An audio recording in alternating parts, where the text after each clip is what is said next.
como cada reunión, cada tiempo de la cena es un tiempo especial y en esta tarde quisiera que podamos conocer una faceta más de nuestro Señor Jesucristo, una faceta que tiene mucho impacto en nuestra vida diaria y creo que puede ser muy útil para poder aprovechar este tiempo de recordación, de memoria de nuestro Señor para poder darle el agradecimiento y la honra que Él merece. Siguiendo también un poquito la línea de lo que nos leía nuestro hermano, los comentarios que hizo y los signos que nos llevaron a comprender y un poco a expresar de que este es un tiempo solemne, de mucha seriedad y obviamente mucho respeto, pero es un tiempo de celebración, es un tiempo de gozo porque venimos a hablar de aquel que ha resucitado y que intercede por nosotros. Les voy a pedir que me acompañen con sus Biblias al Evangelio según Mateo capítulo 8. Evangelio según Mateo, en el capítulo 8, desde el verso 23 hasta el verso 27. El episodio que vamos a compartir es un episodio que la mayoría de los que vienen a la iglesia hace un tiempito conocen. Es un episodio que no es desconocido para aquellos que han estado algún tiempo en la escuelita bíblica, aquellos que han asistido a una iglesia, aquellos que han escuchado a distintos hermanos predicar o enseñar. Este episodio de Jesucristo calmando la tempestad es un episodio conocido. Ahora, yo ya le hice una vez acá este ejercicio y lo vamos a repetir. Ustedes me van a acompañar a través de Mateo capítulo 8, versos 23 al 27. Ustedes van a seguir la lectura desde ahí. Pero yo lo que hice fue aprovechar de que tenemos este mismo episodio relatado también en Marcos y relatado también en Lucas. Aproveché de agarrar los tres testimonios que en lugar de lo que muchas veces el mundo quiere hacernos creer, que es encontrar contradicciones, lo que hacen es enriquecer el testimonio. Los tres testimonios van a recopilar distinta información del mismo evento que nos permiten ver la escena completa. Entonces, ustedes me van a seguir a través de la lectura de Mateo, pero van a notar de que yo en la lectura que voy a hacer voy a tener alguna información que no esté en el Evangelio de Mateo. Bueno, esa lectura que yo hago es porque yo combiné o fusioné el mismo relato, la misma historia, incorporando lo que Marcos agrega de información e incorporando lo que Lucas agrega de información. Después, como siempre, yo aliento a la iglesia, como los hermanos de Berea, comparen con la escritura de que no haya nada que se haya compartido acá y no corresponda. Pero ustedes van a leer desde Marcos y yo voy a incorporar alguna información desde Mateo y yo desde Marcos y Lucas agrego más. Jesús calma la tempestad. Aquel día, cuando llegó la noche, Jesús entró en una barca con sus discípulos y les dijo: pasemos al otro lado del lago.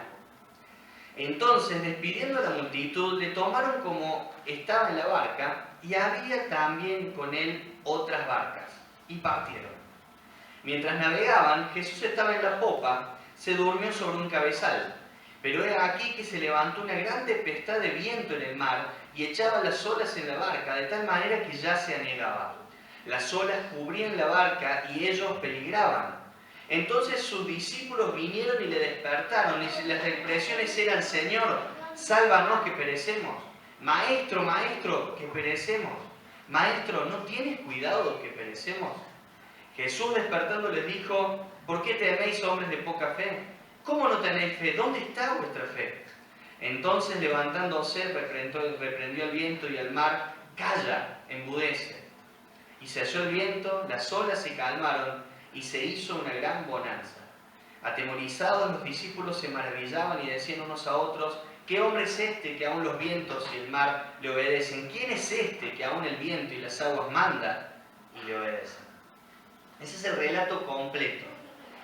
Ahora, veamos un poquito lo que nos lleva a esta situación. Si ustedes tienen la posibilidad luego de repasar el capítulo 8 de Mateo solamente, se van a encontrar con toda la previa a este evento. Jesucristo, solo leyendo los títulos, se van a dar cuenta que estuvo muy activo.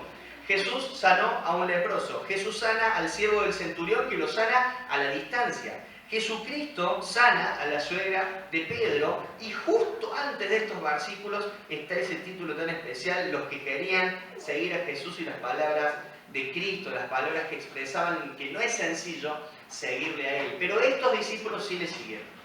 Y este es un dato que nos tiene que llamar la atención para la reflexión que vamos a ir encontrando. Había recorrido varias ciudades, alrededor del mar de Galilea, que le llamamos mar, pero es un lago. Hay varias ciudades que si yo se las menciono, ustedes las van a identificar, porque son ciudades que están muy vinculadas al ministerio de Cristo. Alrededor del mar de Galilea tenemos Corazín, tenemos Capernaum, tenemos Genesaret, tenemos Betsaida. Son ciudades que el Señor Jesucristo, o en las que el Señor Jesucristo realizó gran parte de su ministerio. Luego de un arduo día de trabajo, él estaba cansado y toma la decisión de irse. ¿Hay elementos comunes a los tres evangelistas? Sí. En los tres Jesús entra a la barca con sus discípulos, en los tres Jesús se duerme mientras navega, en los tres se levanta una gran tormenta, en los tres los discípulos entran en desesperación y despiertan al Señor Jesús, en los tres evangelistas Jesús reprende a sus discípulos por su falta de fe, reprende al viento y a las aguas, en los tres se hace una gran bonanza y en los tres los discípulos quedan maravillados y atemorizados. Hay elementos comunes que nos permiten ver que es el mismo evento. Ahora, los elementos originales, fíjense, solo en Mateo la expresión es Señor, sálvanos que perecemos. Contrario a Marcos, que es Maestro, ¿no tienes cuidado que perecemos? Fíjense que Marcos entendemos que recibió el testimonio de Pedro para escribir su evangelio. Y Pedro recopila esto. Pedro cuando atestigua lo que sucedió, él recuerda que le reclamaron al Señor.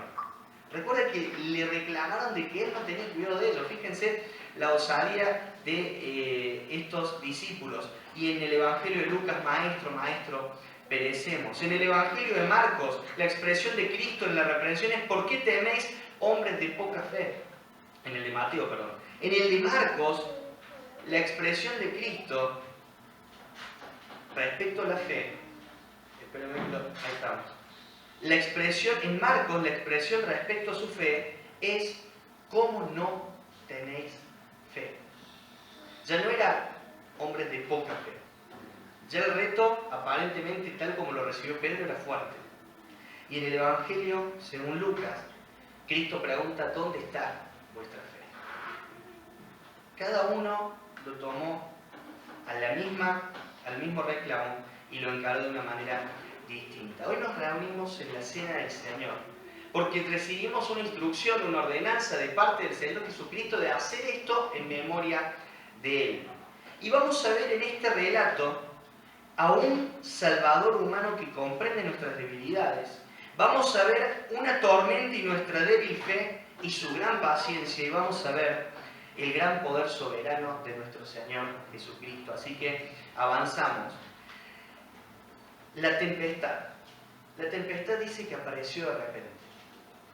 No era poco común que sucediera esto. Aún el día de hoy, en el lago en el mar de Galilea, suele darse de que las tormentas aparecen de repente. De acuerdo a la geografía del lugar, este es uno de los lagos que está más bajo en lo que se refiere al nivel del mar. La altura de este lago es muy baja, entonces cuando llegan los vientos fríos que vienen desde el lado del mar o desde el norte, porque en el norte tienen un gran monte que pierde la nieve y demás, y cuando llega el viento frío, choca ese viento frío con la temperatura, el aire caliente que hay arriba del lago y se producen tormentas de repente. No era poco común que la tormenta se diera, pero esta tormenta era muy particular. Era tan particular que asustó a los discípulos. Si ustedes prestan atención al desarrollo del ministerio de Cristo, se dan cuenta que gran parte de los discípulos eran ¿qué? Pescadores. Eran hombres que estaban entrenados y capacitados para esto. No sé quién de ustedes tuvo la posibilidad alguna vez de viajar en un avión, pero cuando vos viajás en un avión experimentás una situación que son las turbulencias. Casi siempre hay turbulencias, más o menos turbulencias. Hay mucha turbulencia si vos cruzás la cordillera hacia el lado de Chile. Si justo agarras tormenta hay mucha turbulencia. Hay turbulencias en algunos lugares, en especial si vas al sur, y para otros lugares no. Ahora, cuando vos estás viajando y vos sentís que hay turbulencias, pero ves los ayudantes de viaje, las azafatas, y los ves contentos conversando, vos decís, me puede dar miedito, pero la cosa marcha bien, porque ellos están tranquilos. Ellos están acostumbrados a esto, entonces este movimiento es común. Pero cuando la turbulencia es fuerte y le ves cara de susto a la azafata, ya empezás a calcular el tiempo que te queda para encontrarte con Cristo. Una vuelta me pasó. Así he pasado turbulencias en las cuales los azafates estaban prácticamente jugando las cartas y turbulencias en las que la azafata, me acuerdo, estaba blanca. Yo ahí digo, bueno, no le voy a ver más a mi esposa, no voy a ver más a mi familia, y bueno, ya está, me encuentro con el Señor. Y esto suena gracioso, pero imaginémonos en ese barco. Eran hombres que estaban acostumbrados a estas tormentas, porque ahí pescaban. Ahí estaban ellos. Esta tormenta era fuerte, estaban muy asustados. Eran hombres acostumbrados a esto y estaban asustados. Maestro, Señor, sálvanos. ¿No temes que perecemos? ¿No tienes cuidado de nosotros? Hace un ratito ellos habían escogido seguirlo. Hace unas horas ellos habían visto victoria tras victoria del Señor Jesucristo, milagro tras milagro, manifestación de poder tras manifestación de poder. Ellos habían visto el poder de aquel que hoy venimos a recordar de nuestro Señor Jesucristo y tomaron la decisión de seguirle. El Señor Jesús dice en el verso 20, el verso anterior al desarrollo que empezamos a leer: las zorras tienen guaridas y las aves del cielo nidos, pero el Hijo del Hombre no tiene dónde recostar su cabeza. Y ellos estuvieron dispuestos a ir a la incomodidad de seguir a Cristo. Pero llegó la tempestad de repente y su fe flaqueó. Nuestra débil fe, nuestra fe imperfecta. Yo noté acá, los discípulos se parecen mucho a nosotros, o nosotros nos parecemos mucho a los discípulos, pero qué real que es esto. En nuestras tormentas personales, que son muchas generalmente, y que quizá vos llegaste a este lugar atravesando una tormenta, muchas veces dudamos de que Jesús esté presente o que esté atento, que tenga cuidado de lo que estamos atravesando. Ahora, veamos la paciencia de nuestro Señor Jesucristo. Jesús no solo calma la tormenta, sino que se toma el tiempo de instruir a los discípulos. Todos los que estamos paternando, que estamos siendo padres, sabemos de que a veces la instrucción llega en esos momentos lindos, sentaditos: hijo, vení, hija, vení, te voy a contar y te voy a enseñar. Pero muchas veces la instrucción viene en otro tono, se ríe Camilo. Muchas veces la instrucción, no sé cómo será nuestra amiga Mariana, pero en casa a veces la instrucción no llega en medio de un momento alegre, a veces la instrucción llega en un momento de reprensión. Y este fue el caso en el Señor Jesucristo. Pero Él se toma el tiempo de enseñarles y Él les va a decir: ¿dónde está su fe? La fe que tenían hace un rato, ¿dónde está su fe? Nosotros estamos frente a un Salvador que hacía minutos antes que lo despierten había manifestado su perfecta humanidad, su verdadera humanidad. Él estaba cansado y se durmió. No se durmió intencionalmente para que ellos se asusten, se durmió porque estaba cansado. Sí sabemos que es totalmente intencional todo lo que sucedió, porque el único responsable de ese viaje en barco, ¿quién fue? ¿Quién dio la orden? Vamos al otro lado del barco, al otro lado del lago. Fue el Señor. ¿Quién sabe todas las cosas y sabía que ese viento frío iba a llegar e iba a chocar con el aire caliente y todo lo que conté? ¿Quién lo sabía? El Señor. ¿Quién se sentó y se recostó en la popa? Y no solo en la popa, sino en un cabezal. ¿Saben qué se enrieda en el cabezal? ¿Qué se ata en el cabezal? El ancla del barco. Fue intencional en todo el Señor, pero se durmió porque estaba cansado. Él mostró su verdadera humanidad para que nosotros sepamos que Él conoce nuestra debilidad y tiene la suficiente capacidad, no solo como Dios, sino desde la experiencia y desde su humanidad, para acompañarnos y conocernos y consolarnos en nuestro tiempo de dificultad, en nuestras tormentas. Hebreos capítulo 2, verso 17 nos dice de que Él fue hecho semejante a sus hermanos en todo, pero sin pecado. Entonces, aquel Salvador humano que comprende nuestras debilidades se encuentra con nuestra débil fe, en su paciencia infinita se toma el tiempo de instruirnos y de decirnos dónde está nuestra fe. Agarrémonos, podamos apropiarnos de aquel Salvador que está siempre con nosotros y entendamos de que Él es digno de confianza. Nosotros venimos a recordar su cuerpo clavado en la cruz, que nos habla de esa humanidad, su cuerpo molido por nuestras rebeliones, su perfecta humanidad que mostró incluso la debilidad. Su sangre derramada es garantía de nuestra salvación, pero también es una evidencia constante de su cuidado.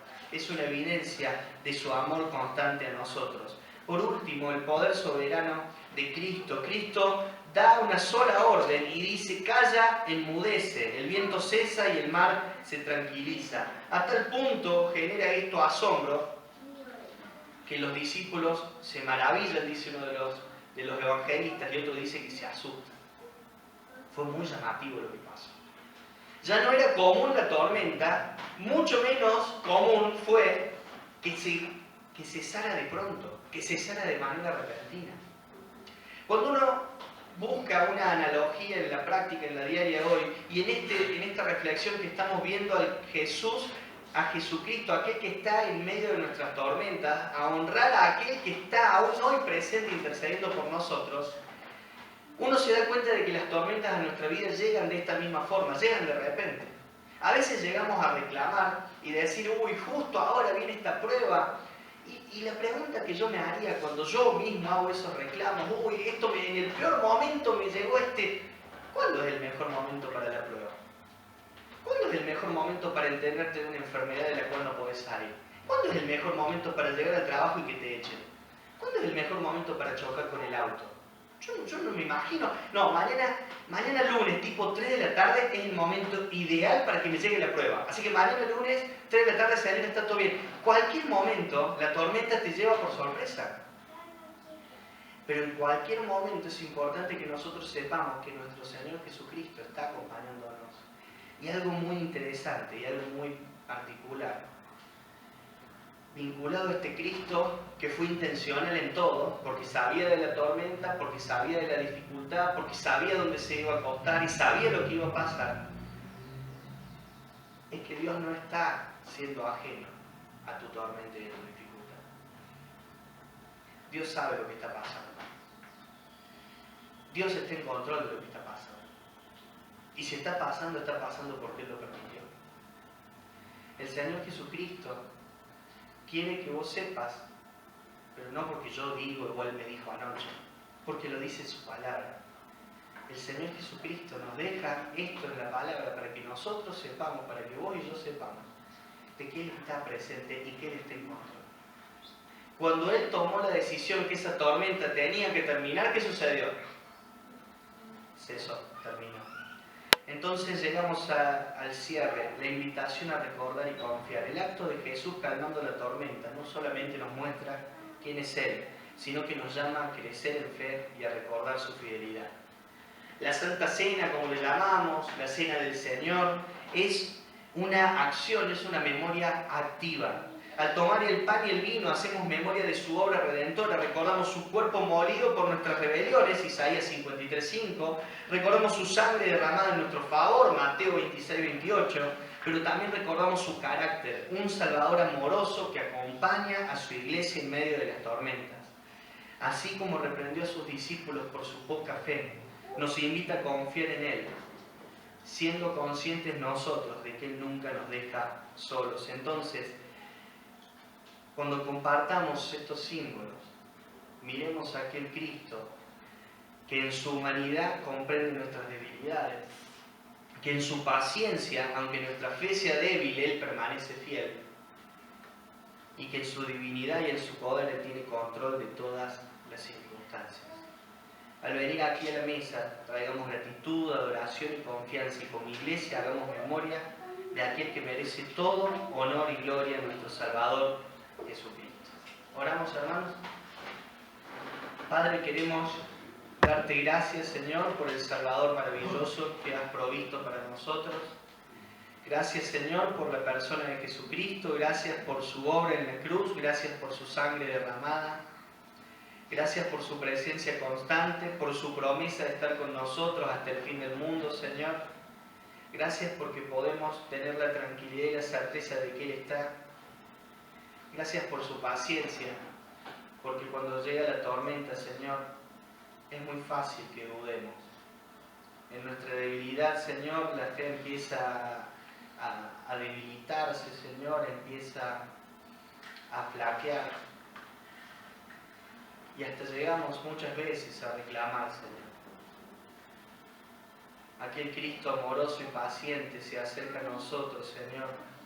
Y sí, muchas veces nos reprende, Padre, pero nos alienta a seguir porque Él permanece fiel, porque Él está en control. Padre, te damos gracias por poder tener este Salvador tan grande y tan especial, obrando en favor nuestro, Señor. Queremos darle gloria, queremos darle honra, Señor. Él es nuestro Dios, Él es nuestro Salvador. Él es aquel que murió en nuestro lugar, aquel que ocupó nuestro lugar. Y siendo sin pecado fue cargado con toda nuestra maldad, como solemos cantar, leer, estudiar, Señor. Padre, te pedimos que bendigas este tiempo. En el nombre de aquel que hemos hecho memoria en esta reflexión, Señor, del Señor Jesucristo. Amén. Amén.